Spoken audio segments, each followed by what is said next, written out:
I really hope कि मेरी आवाज बदली बदली ना लग रही हो बिकॉज यस सर्दी का पहला जुकाम। तो ये चैंपियंस ऑफ द वर्ल्ड में वो 3DX चित्र एंड अगेन रॉयल रंबल का सीजन है, तो फिर से हम बात करते हैं रॉयल रंबल के बारे में। लेकिन इस बार हम बात करेंगे ऐसे फेमस बैक स्टेज इवेंट्स के बारे में जो कि हुए रॉयल रंबल के टाइम पर, जिसके बारे में शायद ही आपको पता हो। सबसे पहले तो 2015 का रॉयल रंबल का बैक स्टेज इवेंट, जिसमें हमने देखा था रोमन रेंस ने रॉयल रंबल जीती थी, लेकिन उसी इवेंट में द ऊसोस ने अपनी टैग टीम चैंपियनशिप्स रिटेन करी थी against the Miz and Damian Sandow. तो हुआ क्या था, उन्होंने देखा था पूरा इवेंट जिसमें कि रोमन रेंस के जीतने के बाद भी फैंस ने अप्रिशिएट नहीं किया था रोमन रेंस का जीतना, तो एक तरह से उन्होंने रिजेक्ट कर दिया था। एंड उन्होंने बताया कि उस इवेंट के बाद हुआ क्या, जैसे ही वो अरीना से जा रहे होते हैं, यानी कि ड्राइव करके जा रहे होते हैं, तो उनके भाई भी होते हैं उसके अंदर और नियोमी भी होती है।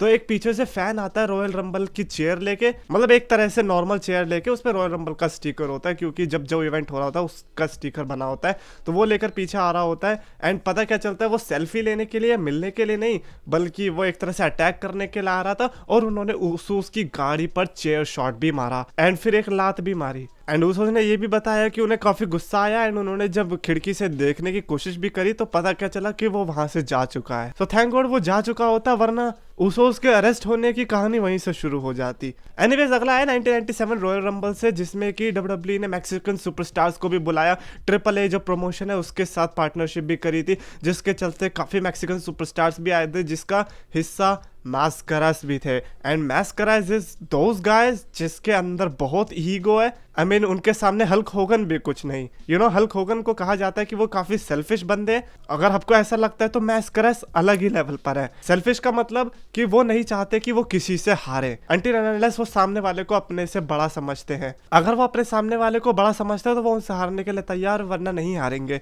तो उस रॉयल रंबल में भी ऐसा ही हुआ। उनकी एंट्री तो हुई, लेकिन क्योंकि उन्होंने इससे भी मना कर दिया कि कोई उन्हें बाहर नहीं निकाल सकता, तो उन्होंने खुद ही किसी और के ऊपर टॉप रॉप से डाइव मारी, जिसके चलते वो एलिमिनेट भी हो गए, लेकिन किसी ने उन्हें एलिमिनेट भी नहीं किया। तो ये एग्जांपल था एक सेल्फिशनेस का कि आप किसी को भी बड़ा नहीं दिखा सकते। आई मीन रॉयल रंबल में कौन बड़ा दिख रहा है भाई एक एलिमिनेशन करने में।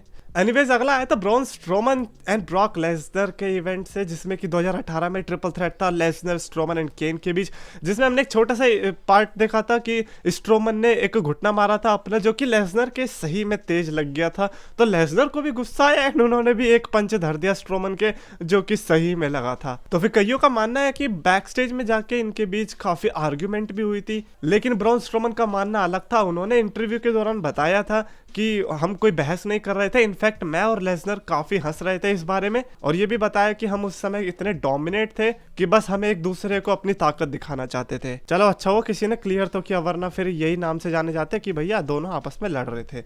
एनीवेज अगला है 1992 रॉयल रंबल से, probably one of the best royal rumble WWE championship के लिए था। रिक फ्लेयर ने जीती थी एंड एंडिंग ऐसी थी कि हल्क होगन ने निकाल दिया था, एलिमिनेट कर दिया था साइको सिड को, जबकि वो हल्क होगन पहले से एलिमिनेट हो चुके थे। तो यस हल्क होगन का एक बार फिर से एग्जांपल देखने को मिला यहाँ पर। साइको सिड ने एक इंटरव्यू के दौरान बताया कि वो वैसे तो बड़े बेबी फेस बने फिरते, लेकिन बैक स्टेज में जाकर उनका अलग कैरेक्टर देखने को मिला उस इवेंट के बाद, जब विंस मैकमैन पर वो चिल्ला रहे थे और कह रहे थे कि ये जो भी हुआ है वो साइको सिड की वजह से हुआ है, उन्होंने मुझे ये करने पर मजबूर किया, जिसके चलते साइको सिड को भी गुस्सा आया और उन्होंने विंस मैकमैन को बताया मैं इस कंपनी में काम नहीं कर सकता जहां पर सुपरस्टार्स औरतों जैसा बिहेव करे। हालांकि वो रेसलमेनिया तक रुकने के लिए राजी हो गए थे, जिसमें कि हल्क होगन ने उन्हें डिस्क्वालिफिकेशन से हरा दिया था, लेकिन उसके बाद वो छोड़कर चले गए। अगला है 2014 की रॉयल रंबल से। सीएम पंक की परफॉर्मेंस लाजवाब थी, लेकिन उस परफॉर्मेंस में हमने सीएम पंक को देखा कि किस तरह से पता नहीं वो सीएम पंक बदल चुके थे, उनकी बॉडी भी रेडी नहीं दिखाई दे रही थी उस चीज के लिए।